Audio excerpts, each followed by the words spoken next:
Hello scientific people, how are you today? So today I am going to talk about motion in one dimension chapter, and this belongs to grade 9 physics. And guys, there is a lot of maths inside this chapter, so students they get a bit confused over here, but not to worry about. I will try to make this topic as interesting as well as easy as possible. So this chapter is divided into many subtopics, and the first subtopic is scalars and vectors. So before you understand what are scalars and what are vectors, you need to understand what is physical quantity. I am writing this in short. So anything that can be measured,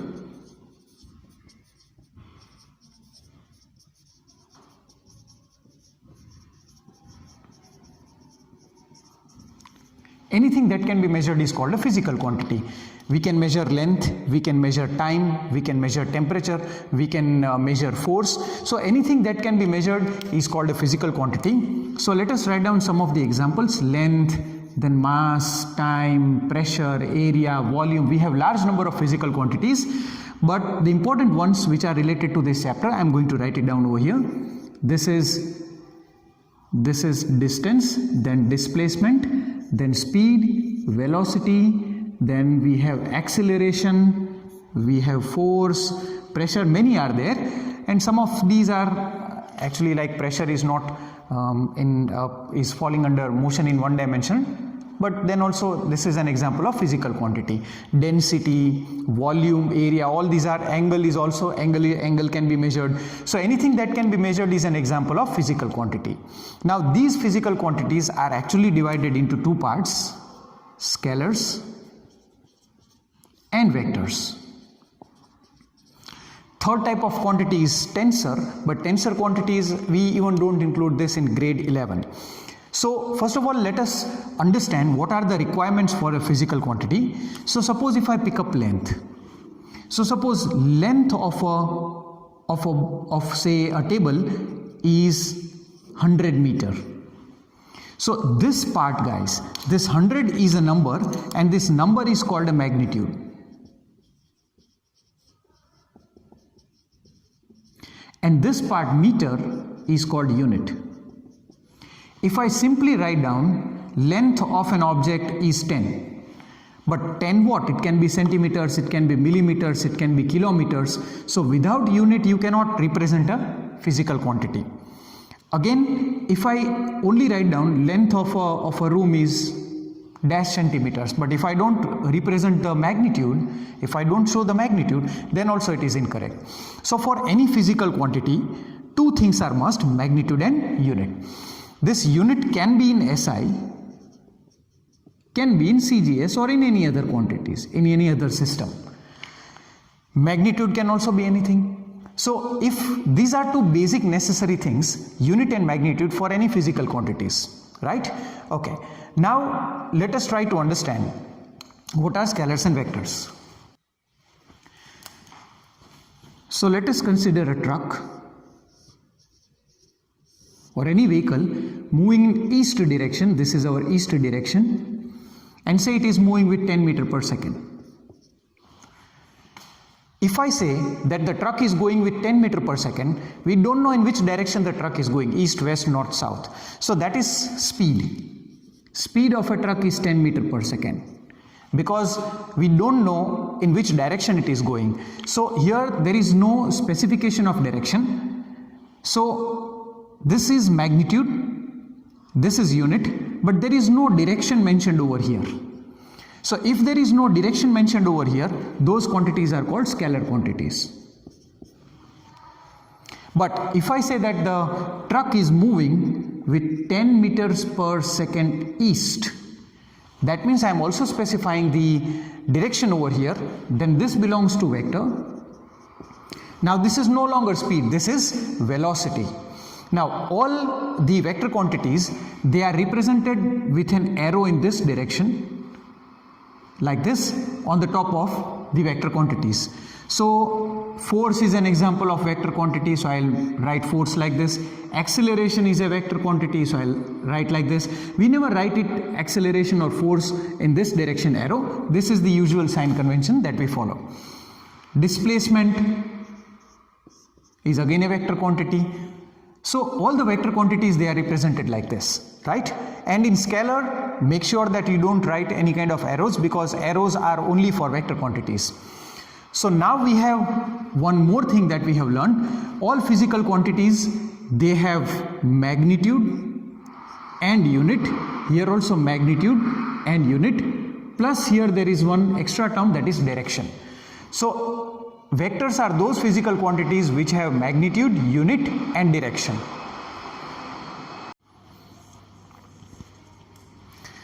So now let's take another example of the scalar and vector quantities. So here we have an irregular curved path in which, say, a vehicle is moving and the vehicle goes like this, and finally the vehicle reaches somewhere over here. So as you can see that this is not a straight line path. So the direction of motion over here is like this, and direction over here changes. Then there is continuous change in the direction. So there is no fixed direction associated with this type of motion. So the length of the path, this is the path in which this vehicle is traveling, and the length of the path in which this vehicle is traveling will be called as a distance. And since the direction is not fixed, so this falls under the category of scalar quantity. So suppose the odometer shows 10 kilometer reading over here, and finally when it reaches over here it shows 40 kilometer over here. Then I should write down that the distance traveled, it is not displacement, it is distance traveled by this vehicle is equal to 30 kilometers. This is the magnitude, this is the unit. No direction has to be mentioned over here because this is a scalar quantity. On the other hand, the odometer shows 10 kilometer, and over here suppose it shows 40 kilometer. Now here the vehicle is moving constantly in a straight line and the direction of motion is not changing. So throughout the entire journey the direction remains constant, and then the length of the path over here is said to be displacement. Actually in this case distance and displacement are one and the same thing, but here I must write down displacement is the shortest distance traveled, that is 30 kilometers, and since this is vector quantity, because it has got one fixed direction, I must write down east like this one. So this is an example of vector quantity, direction as well as magnitude unit. Here there is no fixed direction associated, so only magnitude and unit. So now let's take the third example of the vector quantity. This is acceleration. It is a vector quantity. SI unit is meter upon second square, and it is represented by small a with an arrow in this direction. So I have three situations over here, A, B and C. Over here a vehicle is moving with 0 meter per second. It was at rest at time is equal to 0. These all the fonts which are written in red color are the time in seconds. So at time is equal to 0, the vehicle was stationary, its speed was 0 meter per second. After 1 second, it gained the speed by 2 meter per second. Then after another 1 second, its speed was 4 meter per second. Here as you can see that the vehicle is speeding up, here the vehicle is slowing down, and here the vehicle goes with constant speed or constant velocity. These are all the examples of one dimension because the body is traveling in straight line and the direction is also not changing. So here what happens is, after every 1 second, as you can see, after every 1 second the speed or the velocity, both will be same, increases by 2 meter per second. Again after 1 second the speed increases by 2 meter per second. Here after 1 second the speed decreases by 2 meter per second. Again after 1 second the speed decreases by 2 meter per second, and after 1 more second the body will be at rest. Here as you can see there is no increase in the speed. There is no increase in the speed over here. So basically we say that there is no acceleration over here. So acceleration is 0 meter per second square. Now acceleration, See, there is no need to mug up anything. Acceleration means increase in the speed or velocity. It's one and the same thing. Better you keep it velocity over here because acceleration and velocity are related to one another. So here, after every 1 second, the increase in the velocity itself is called acceleration. So what is the increase in the velocity after 1 second? It is 2 meter per second. So the acceleration in case A would be 2 meter per second square.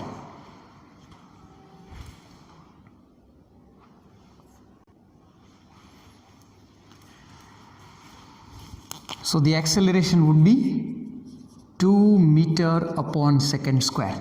See, there is no need to confuse.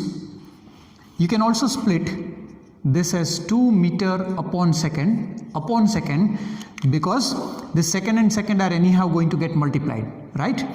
So I can also write down 1 over here. The second is second square. 2 by 1 is 2. So this can be also written in this way.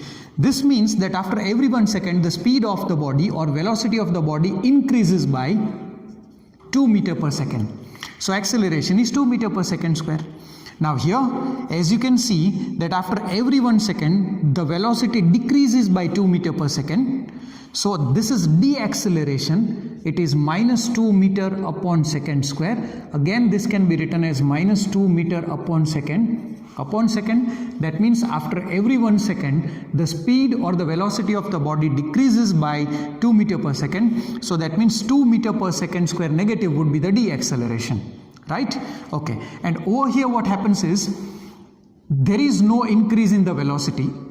So after every 1 second, the increase in the velocity is called acceleration. So there is no increase in the velocity. So acceleration is 0 meter per second square.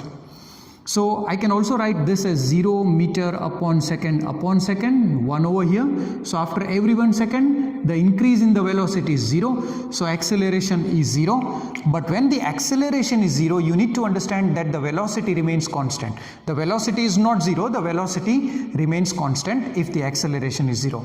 So ending up over here, after every 1 second, the increase in the velocity or the decrease in the velocity are referred as acceleration or deceleration. SI unit is meter upon second square. I will come to this, why the unit is meter per second square when we discuss the formula. Just understand that acceleration is a vector quantity and the direction of acceleration is the direction of increase in the velocity. So here the velocity is increasing in this direction, so acceleration's direction is due east. Here the direction of deceleration is the direction in which the velocity decreases, so deceleration is in this direction. And here there is no acceleration, that means the velocity remains constant.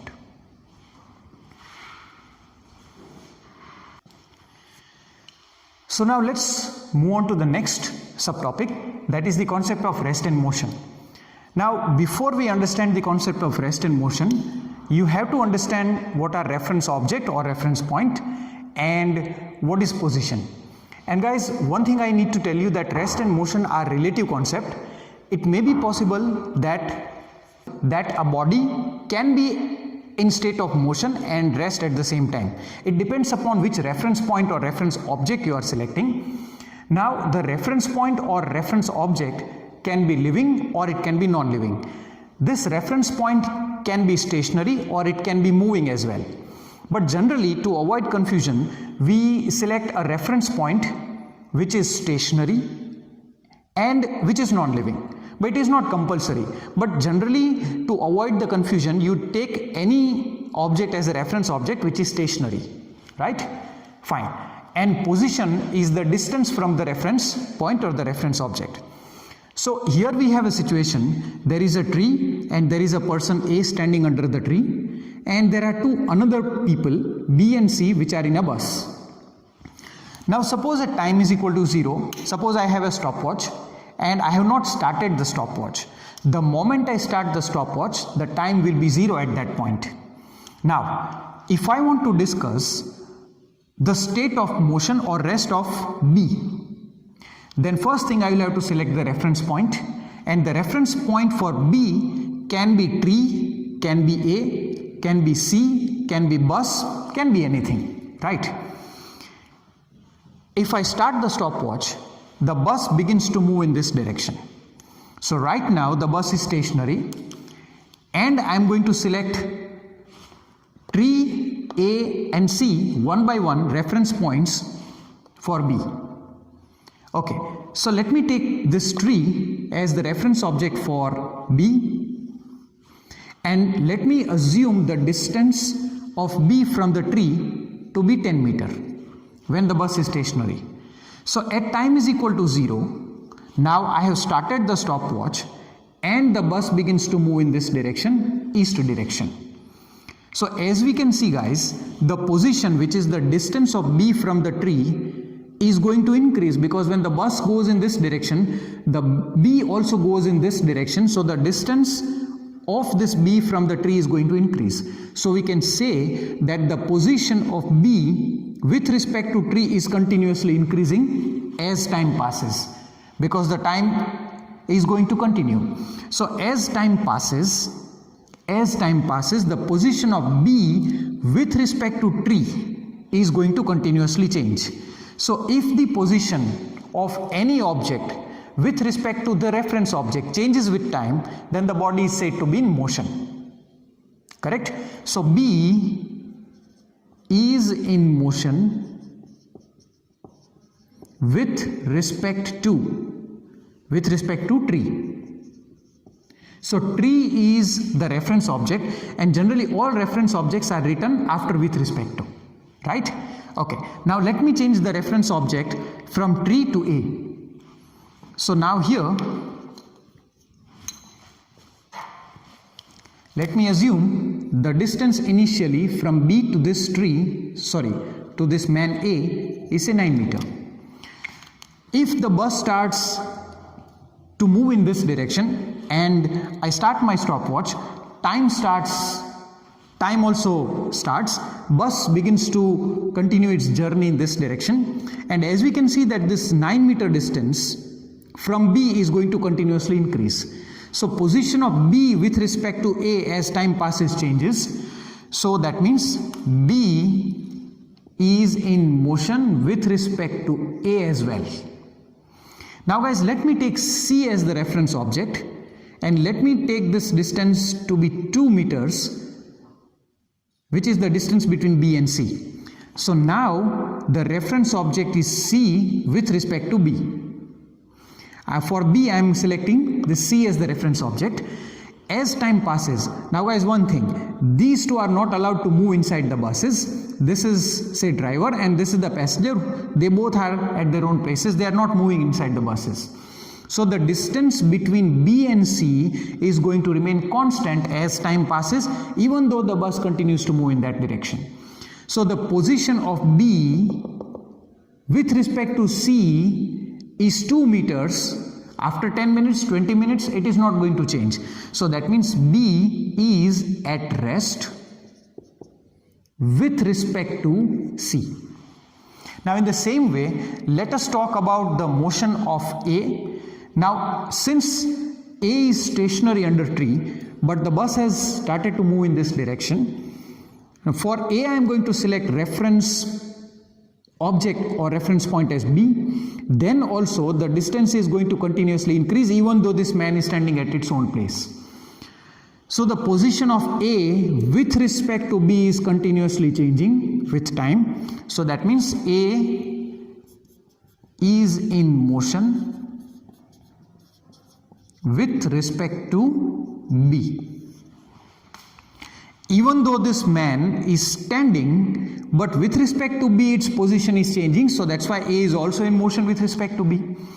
In the same way, if I select C as the reference object for A, then also as the bus moves, the distance between A and C is continuously increasing. So the position of A with respect to C is continuously changing. So that means A is in motion with respect to C as well. Now I change the reference object from B and C to this particular tree for A. Now as time passes, the distance between these two is not changing because the man is just standing under the tree. The tree is stationary. So as time passes, the distance between both of them is not changing. So A is at the state of rest with respect to tree.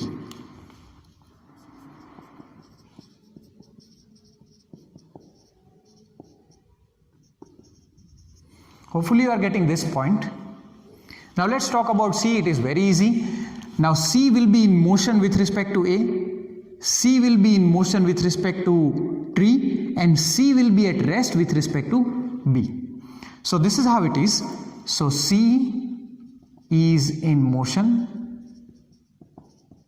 with respect to tree, C is in motion with respect to A, and C is at rest with respect to B. So final conclusion, guys, if any object, if its position changes with respect to time, with respect to the reference object, the body is said to be in motion. But if the position of the body doesn't change with respect to reference object over a period of time, then that body is said to be at rest.